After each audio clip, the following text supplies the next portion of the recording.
కడలూరు న్యాయవాది ఒకరొక శ్లోకం వల్లించారు. ఏమిటా శ్లోకం అంటే, అతట రవి లేడు, చంద్రుడు లేడు, తారలు మెరుపులు ఏవీ లేవు, అచ్చట అగ్ని మాత్రమే మేమని వెలుగొందగలదు. ఈ తేజోమూర్తులన్నీ ఆ పరముని ప్రకాశమందిన దీపికలే. ఆ తేజస్సుతోనే వీరందరూ ప్రకాశింపగలగడం. ఇక్కడ ఆ తేజస్సుతోనే అంటే ఏమి? ఇతరమంతా వెలుగొందడానికి అతడు కారణమా, కాక ఆయన వెలుతురులోనే వీరందరూ వెలిగెదరయ్యా? అది ప్రశ్న. స్వామి, అచ్చట ఎచ్చట ఆ తేజోమయమైనటువంటి వెలుగులో సూర్యుడు లేడు, చంద్రుడు లేడు, నక్షత్రాలు లేవు, మెరుపులు లేవు, ఏమీ లేవు. వాళ్ళకే దిక్కు లేకపోతే అగ్ని మాత్రం ఏమని వెలుగుతుంది అక్కడ? ఈ తేజోమూర్తులన్నీ ఆ పరముని ప్రకాశమందలి దీపికలే. ఆయన చేత వీళ్ళు వెలుగుతున్నారే కానీ ఇంకేమీ లేదు. ఆ తేజస్సుతోనే వీళ్ళందరూ ప్రకాశిస్తున్నారయ్యా. ఇక్కడ ఆ తేజస్సుతోనే అంటే ఏమి అని అడిగాడు ఆ లాయర్. ప్లేడర్ అంటే న్యాయవాది. ఇతరమంతా వెలుగొందడానికి అతడు కారణమా? ఆయన అడిగిన ప్రశ్న చూడు. ఆ తేజం ఒకటి ఎలగతా ఉందే, ఆయన వలనే ఇవన్నీ ఎలుగుతున్నాయని కదా మీరు అన్నారు. వీళ్ళందరూ వెలుగుతుండడం వలన, వీళ్ళ వెలుగుతుండడం వలన ఆయన వెలుగున్నదా, లేదా ఆయన వెలుగుతోనే ఈయనుండారా?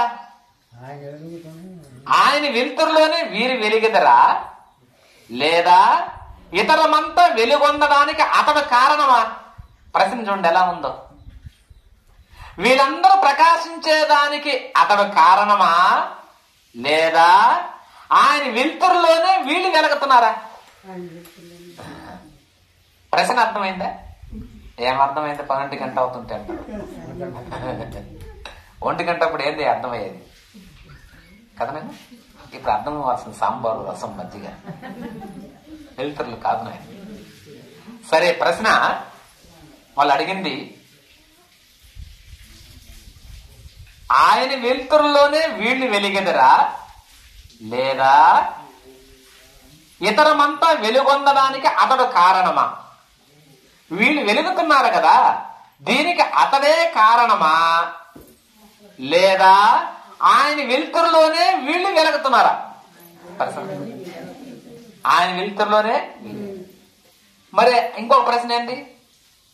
వెలుగొందడానికి అతడు కారణమా? వీళ్ళు ప్రకాశిస్తున్నారా లేదా?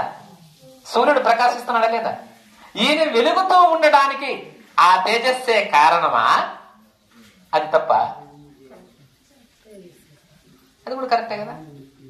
లేదా ఆయన వెలుతురులోనే వీళ్ళు వెలుగుతున్నారా? ఆయన వెలుతురులోనే వెలుగుతున్నారు, అదొక కారణం. రెండవ ప్రశ్న ఏంది? వీళ్ళు ప్రకాశించడానికి ఆయన కారణమా? రెండు ఒకటిగానే ఉన్నాయి, రెండు ఒక రకంగానే ఉన్నాయి. దానికి మహర్షి ఉన్నది అతడు ఒక్కడే, అతడు ఆ తేజము ఒక్కటే. అయ్యా, 2 రకాలుగా ప్రశ్నిస్తున్నారు. సూర్యుడు అనగా ఒకటే, వేడి వెలుతురు రెండు కలిస్తేనే సూర్యుడు. గాని వేడి వెలుతురుని 2 విభజిస్తావా?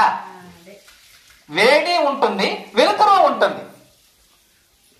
ఈయన నాగభూషణమ్మ, నామము ఉంటుంది, రూపము ఉంటుంది. వేడి వెలుతురు విడదీయలేవు. సూర్యుడు అంటేనే వేడి వెలుతురు. అంతేగాని ఆయన నుంచి వెలుతురుని వేరు చేసి వేడిని వేరు చేయలేవు. వేడి వెలుతురు సూర్యుడు అంటే. అలా ఆ తేజం, ఆ పరమాత్మ కూడా వెలుతురు, సత్తు, చిత్తు, ఉండుట, కనిపించుట అనేది దైవానికి ఉన్నటువంటి 2 లక్షణాలుగా కనబడుతున్న ఒక్కటే. సూర్యుడికి 2 లక్షణాలుగా కనబడుతున్నాయి కానీ ఒకటే. సూర్యుడు అనగానే వేడి వెలుతురు, ఈ రెండిట్లు ఏది తీసేస్తావు? మరి రెండు లేవు కదా, ఒకటే. మరి సూర్యుడు ఒకటే రెండా? మరి ఒకటిలోనే ఇమిడి ఉండాలి. అదే సత్తు చిత్తు. ఉన్నాడు, కనిపిస్తున్నాడు. ఇది వేదాంతం. ఉండుట, కనిపించుట, ఈ రెండింటిని ఎట్లా విడదీస్తా? ఆ ఉండుట సత్, కనిపించుట చిత్. అందుకనే ఆ అర్ధనారీశ్వరుడు పెట్టారు. ఆ అర్ధంలో ఉండే శివుడు చిత్తు, ఈ పక్క ఉండే పార్వతి సత్. ఈ రెండింటిని విడదీయలేవు, సత్తు చిత్తు. అలా ఉండుట, కనిపించుట, అలా వెలుతురు వేడి. రైట్, ఇప్పుడు అర్థమైందా? రెండు ఒకటేనయ్యా అని ఇతరాలను చూచేందుకు ఏ వ్యక్తి లేడు. చూచువాడు, చూడబడినది రెండు అతడు ఒక్కడే. ఇది కొంచెం వినాలి, ఆఖరి సమయమైనా కంప్లీట్ చేసేద్దాం. బాగా వినండి. దీన్ని త్రిపుటి అంటారు, చాలాసార్లు చెప్పుకున్నాం. చూచేవాడు, చూడబడినది, చూచుట. వినండి కొంచెం. చూచేవాడు, నేను ఆకాశాన్ని చూశాను. చూచేవాడు ఎవరు ఇక్కడ? నేను. చూడబడింది ఏది? ఆకాశం. ఈ రెండింటి మధ్యలో జరిగిన క్రియ ఏది? చూచుట. మూడు జరిగాయి.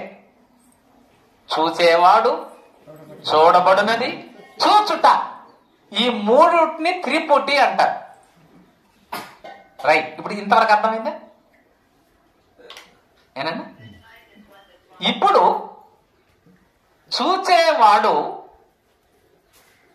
చూసేవాడులోనే ఆకాశం ఉందా? ఆకాశం సపరేట్ గా ఉందా? భలే భలే కనుక్కున్నారు మీరు.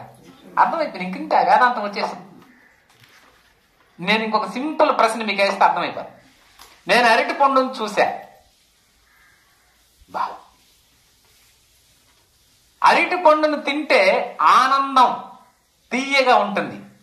అది అరటి పండులో ఉందా, నీలో ఉందా? ఇప్పుడు చెప్పగలిగితే మీరా? మనలోనే ఉంది. అరటి పండులో లేదా? మరి ఇప్పుడు మీకు అరటి పండు ఇవ్వలేదా? అటైతే మధ్యాహ్నం అరటి పండు ఇవ్వక. కాబట్టి అరటి పండు నీలో ఉందా? ఆ తీపి అరటి పండులో ఉందా? మనలో ఉంది. వెరీ గుడ్, మీరందరూ పాస్ అయినారు టెస్ట్ లో. చాలా మంది తెలియక ఆ తీయదనం అరటి పండు బయట ఉంది అనుకుంటున్నారు. అది మనలోనే ఉంది. లేదంటే నేనన్నా పచ్చ కామెరలు వచ్చినటువంటి వాడికి నోరంతా ఎలా ఉంటుంది? చేదుగా ఉంటుంది. వాడికైనా ఉండేది? కామెరలు వచ్చినవాడికి కదా, జ్వరం వచ్చినోడు కూడా ఉంటారు. ఎవరికో చూపు, పచ్చ కామెరలోడికి పచ్చగా చూపు ఉంటుంది. ఇంకే జబ్బు ఒకటి ఉంది, నేను చేదు అయిపోతుంది నోరు. జ్వరం వచ్చినాడు సరే జ్వరం. ఈ జ్వరం వచ్చిన వ్యక్తికి అరటి పండు ఇస్తే తీయగా ఉంటుందా? చేదుగా. కాబట్టి ఆ తీయదనం అతని విషయంలో పనిచేయలే. కాబట్టి ఈ తీయదనం అనేది మనకు సంబంధించిందే కానీ అరటి పండులో లేదు. అలా ఆకాశాన్ని చూసే వ్యక్తి లోపలనే ఉన్నాడు. ఇప్పుడు చూడబడినది ఒకటి క్యాన్సర్ అయింది. చూడబడినటువంటి ఆకాశం ఎవరిలో ఉంది? ఈళ్ళలోనే ఉంది. ఇప్పుడు రెండు ఈళ్ళలోనే ఉన్నాయి. ఏ ఉన్నాయి? ఆకాశము, చూడబడినది, చూచేవాడు. వీళ్ళిద్దరు ఒకటి అయిపోయినారు. ఇంకొకటి ఉంది, ఏది మధ్యలో? చూచుట. ఈ చూచుట ఉండేది ఆకాశంలోనా, నీలోనా? కాబట్టి చూచుట ఉండేది నీలోనే, చూడబడినది ఉండేది కూడా నీలోనే, చూసేవాడు ఉండేది నువ్వే. ఈ మూడు చేరి ఎవరు? ఒకడే, కానీ మూడుగా కనిపిస్తున్నాయి. అయితే ఇప్పుడు అర్థమైపోయింది. ఈ మూడు త్రిపుటి నీలోనే పెట్టుకొని బయట ఉన్నాయి అంటున్నావు. ఇప్పుడు చెప్పండి, రాముడు రావణుణ్ణి చంపెను. అందుకని వేదాంతములో, రామాయణములో, భారతములో శిశుపాలుణ్ణి కృష్ణుడు చంపుతానే శిశుపాలుడు ఆత్మ అలా వస్తుంది. దీపంలాగా సినిమాలో డైరెక్టర్ పెడతాడు. అలా వచ్చి ఎక్కడ కలిసిపోతుంది? కృష్ణుడు కలిసిపోతుంది. ఇది ధర్మరాజు అడిగినాడు, ఇదేందు బావా అన్యాయము? నువ్వు 100 తప్పులను ఎదురుగా తిడితే వాడిని చంపుతానే వాడి ఆత్మలా లేచి కృష్ణుడు కలిసిపోయింది. ఇదేందబ్బా అన్యాయం? రామాయణంలో కూడా రావణాసురుని చంపుతానే వాడి ఆత్మలా వెళ్ళి ఎక్కడ కలిసిపోతుంది? అది వేదాంతం. చంపేవాడు, చంపబడిన వాడు, చంపుట 3 కూడా జరిగింది ఎక్కడ? రాముడిలో. రాముడెవరు? దేవుడు. అర్థమైందా? ఈ 3 జరుగుతున్నది నీలోనే. నువ్వు ఇప్పుడు రాముడు అనుకో, తినబడినటువంటి అరటిపండు లేదా చూడబడిన ఆకాశం, చూసిన వాడు, చూచుట, ఈ 3 కూడా నీలోనే ఉన్నాయి. ఇప్పుడు చెప్పండి, జననము, మరణము, జీవితము, ఈ 3 ఎక్కడ ఉన్నాయి? నీలోనే ఉన్నాయి. ఇప్పుడు చెప్పండి, ఇప్పుడు మరణము, జననము, జీవించుట ఉన్నాయా లేవా? ఉన్నాయనుకుంటే ఉన్నాయి, లేవనుకుంటే లేవు. జ్ఞానికి లేవు, అజ్ఞానికి ఉన్నాయి. అజ్ఞానికి ఉన్నాయి, జ్ఞానికి లేవు. నేను పుట్టలేదు అంటాడు రమణ మహర్షి. స్వామి మీరు ఎప్పుడు పుట్టారు? నేను మీరు ఎప్పుడు మరణిస్తారని అడిగారు. నేను పుడితే కదా మరణించను అన్నాడు. స్వామి మా ఊరికి ఎప్పుడు వస్తారన్నాడు. నేను అక్కడ లేకపోతే నేను రావాలన్నాడు. ఇప్పుడు మీరంతా రమణ మహర్షులు జ్ఞానులు అయిపోయినారు. మీకు జననం ఉందా? లేదు. మరణం ఉందా? లేదు. జీవించడం ఉందా? లేదు. ఏమీ లేదు, అంత బుర్రే. మీరెవరు? నేనే. మీకు పేరు లేదు, ఊరు లేదు, శరీరము లేదు, ప్రాణము లేదు, మనసు లేదు. మీరెవరు? వెలుగు. పిచ్చోడే. రామకృష్ణ చెప్పింది పిచ్చోడు. ఇప్పుడు పిచ్చోడు కాబట్టి మీకు అన్నం పెట్టచ్చా? లేదు. ఇది సిద్ధాంతం. కాబట్టి ఆ త్రిపుటి లేనే లేదు, ఉంటే నీలోనే ఉంది. అసలు లేదు, సరే ఉందనుకున్నావా? నీవే. కాబట్టి 3 జరుగుతున్నది నీలో అయితే చిన్న చిన్న విషయాలకి ఎందుకు బాధపడతావు? ఎవడో ఏం తిట్టాడు, తిట్టింది దేన్ని? అలా మహర్షి ఉన్నదంతా ఒకటేనయ్యా. ఉన్నద అతడు ఒక్కడే. అతడు ఆ తేజము ఒక్కటే. ఇతరాలను చూసేందుకు ఏ వ్యక్తి లేడు. ఇతరాలు చూడడానికి ఏరే వ్యక్తి ఉంటే కదా. ఉండేదంతా నువ్వే. చూచువాడు, చూడబడినది 2 అతడు ఒక్కడే. సూర్యచంద్రులు బయట మెరుస్తారు ఎట్లు? వారు గాని వారి తరపున మరొక్కరు గాని వచ్చి మీతో వారు వెలుగుతున్నారని చెప్పారా? సూర్యుడు వెలిగినాడు, వెలుగుతున్నాడని చెప్పింది ఎవరు? నువ్వు. మనమన్న ఒకరిని చెప్పండి. నువ్వు చూస్తేనే సూర్యుడు ఉన్నాడా? నువ్వు చూడకపోతే సూర్యుడు ఉన్నాడా? చూస్తేనే ఉన్నాడు, చూడకపోతే లేడు. అప్పుడు లేడంటే లేనట్టేనా? రాత్రిలో సూర్యుడు ఉంటాడా? చెబితే ఒక బాధ, చెప్పకపోతే ఒక బాధ. ఈ తేడ చెప్పిన బాధ. లేడు అన్నాం అనుకో, అమెరికాలో అంటాడు. సూర్యుడు ఎప్పుడు ఉన్నాడు, ఆయన వెలగతానే ఉన్నాడు. నువ్వు చూడటంలే. నువ్వు చూడకపోతే పోయిన అమెరికా వాళ్ళు చూస్తాంలే.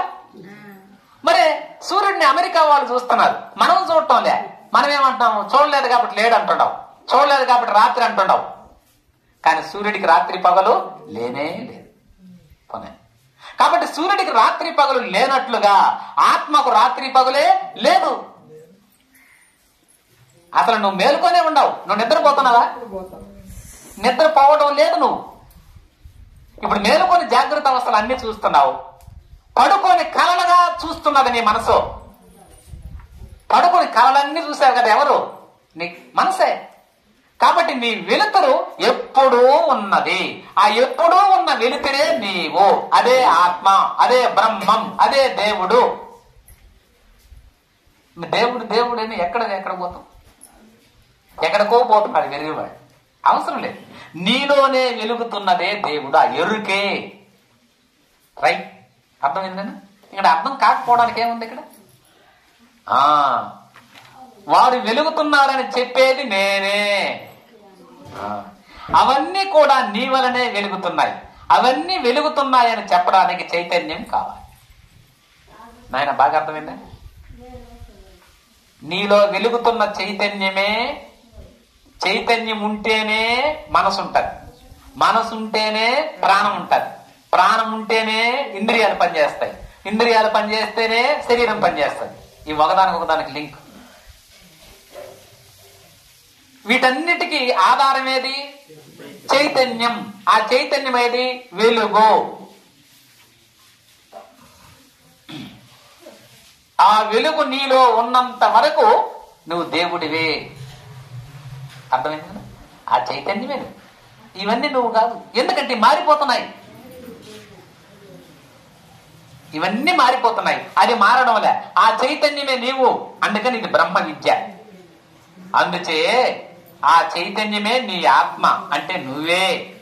అందుచే నీవు లేదా నీ చైతన్యము సర్వము వెలిగించే అతడు లేదా ఆయన తేజస్సు ఒక్కటే. పరమాత్మే. పరమాత్మ చైతన్యమే నేను వెలుగుతావు. మనకు మరణం అంటే ఏమో కాదండి. సముద్రములో అలా పుట్టింది, అలా వచ్చింది, మళ్ళీ దేనిలో కలిసిపోయింది? సముద్రంలో కలిసిపోయింది. ఇప్పుడు అలా ఎక్కడికి పోయింది? సముద్రంలో. ఇప్పుడు అలా ఎక్కడుంది? మరి ఏ రూపంలో ఉంది? మరి ఇంతకుముందు ఏ రూపంలో ఉన్నది? ఏ రూపంగా పుట్టింది? అల రూపంగానే పుట్టింది, అల రూపంగానే ప్రయాణం చేసింది. అల రూపం కనబడకుండా పోవడమే మరణం అన్నాం, నీళ్లుగా మారిపోయింది. అలా మనం కూడా ఈ పరమాత్మ అన్నటువంటి సముద్రములో అలలాగా పుట్టావు. ఏమనేది? మనిషి అనే అల, ఇంకొకటి దున్నపోత అల, ఇంకొకటి ఇంకొక అల. రూపాలు వేరు, అలలన్నీ ఒకే రూపంలో ఉండవు కదా. పెద్ద అలగా వచ్చింది, అది ఏనుగు. ఒకటి చిన్న చిన్న అలగా వచ్చింది, మనిషి, దున్నపోతులు, ఆవులు. ఇంకా చిన్నవి ఆవులు, ఈ మేకలు, గొర్రెలు. ఇంకా చిన్నదిగా వచ్చింది పక్షులు, అవి కోళ్ళు, కుక్కలు. అలలు చాలా రూపాలుగా వెలుగుతున్నాయి పరమాత్మలో. ఈ అలలన్నీ రూపాలు, షేపులు వేరువేరుగా ఉన్నాయి. కానీ అన్ని అలల్లో ఉండేది ఒకే ఒక వస్తువేది? నీరు, నీళ్లు. అన్నిట్లోనూ నీరుంది. నీరు లేకపోతే అల ఉందా? ఆ అల రూపం వచ్చింది, అల కలిసిపోతుంది. శరీర రూపంగా అల వచ్చింది, ఇది కలిసిపోతుంది. మళ్ళీ నువ్వు చైతన్యం అయిపోతావు. బోరుగా ఉంది కదా? అలా వెలుగుతూ ఉన్నది ఒక్కటే. అలా చూసేవాడు, చూడబడినది, చూచుట, మూడు కూడా త్రిపుటి నీవే. అర్థం? చాలా విషయం. అంత బాగా రమణ మహర్షి అచ్చట రవి లేడు, చంద్రుడు లేడు, తారలు మెరుపులు లేవు. ఎచ్చట అచ్చట. ఎంత ఆశ్చర్యం అండి ఇది. నీకు తెలుస్తుంది. పడుకుంటున్నాం నాయన, మనం పడుకున్నాం. ఆ స్వప్నంలో ఎంత వెలుగు. నీ కళలన్నీ వెలుగులోనే కనిపిస్తున్నాయి లేదా? ఫలానా వ్యక్తి వచ్చాడు, ఇక్కడ పోయాను, అక్కడ చూశాను. ఇది వెలుతురులో జరుగుతున్నదా, చీకట్లో జరుగుతున్నదా? మరి నీ రూమ్ లో లైట్లు ఆపేస్తుండవా లేదా? ఆపేస్తుండ. నీ కళ్ళు మూసుకొని ఉండవా లేదా? మరి కళ్ళు మూసుకుంటే చీకటి కదా. మరి ఆ వెలుతురు ఎట్టొచ్చింది? ఆ వెలుతురు. ఇలా ఈ విషయాన్ని రమణ మహర్షి చక్కగా చెప్పారు.